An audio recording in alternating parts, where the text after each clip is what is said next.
एक गांव में रामू नाम का गरीब किसान रहता था। वह बहुत मेहनती और ईमानदार था, लेकिन उसकी फसल अक्सर खराब हो जाती थी। एक दिन जंगल में पानी की तलाश करते हुए उसे एक पुराना मिट्टी का मटका मिला। जैसे ही उसने मटके को साफ किया, उसमें से आवाज आई। मैं जादुई मटका हूँ, मेरे अंदर जो भी चीज डालोगे वहाँ डबल हो जाएगी, मगर लालच मत करना। जैसे ही रामू ने यह आवाज सुनी और मन में बोला, अरे, ऐ मटका बोल कैसे सकता है? यह सोचकर उसने गेहूं का एक दाना मटके में डाला। कुछ देर बाद 2 दाने निकल आए। ये देखकर वह खुश हो गया।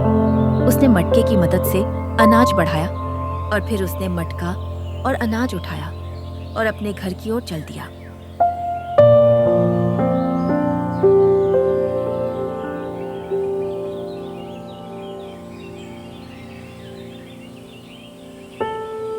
रामू की बेटी और पत्नी शकुंतला रामू का दरवाजे पर खड़े होकर इंतजार कर रही थी। आज सुबह से कुछ भी खाने में नहीं बना था। अरे आ गए। आप देखो, आज सुबह से खाने में कुछ नहीं बना है। प्रीति भी भूख से रो रही है। और इस बोरी में क्या है? और ये मटका कैसा? शकुंतला, इस बोरी में अनाज है मटका। कोई साधारण मटका नहीं, ये जादुई मटका है। फिर रामू ने शकुंतला को इस मटके का जादू दिखाने के लिए उसने एक बोरी अनाज मटके में डाला और बदले में 2 बोरी अनाज निकला। फिर शकुंतला खाना बनाने लगी और रामू अपनी बेटी से बातें करने लगा।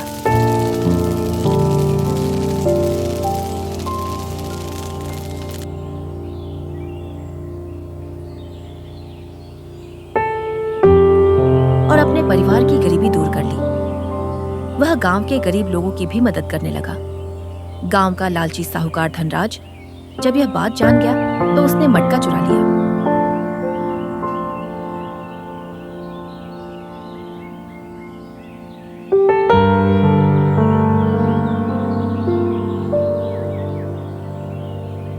उसने सोने के सिक्के दोगुने करके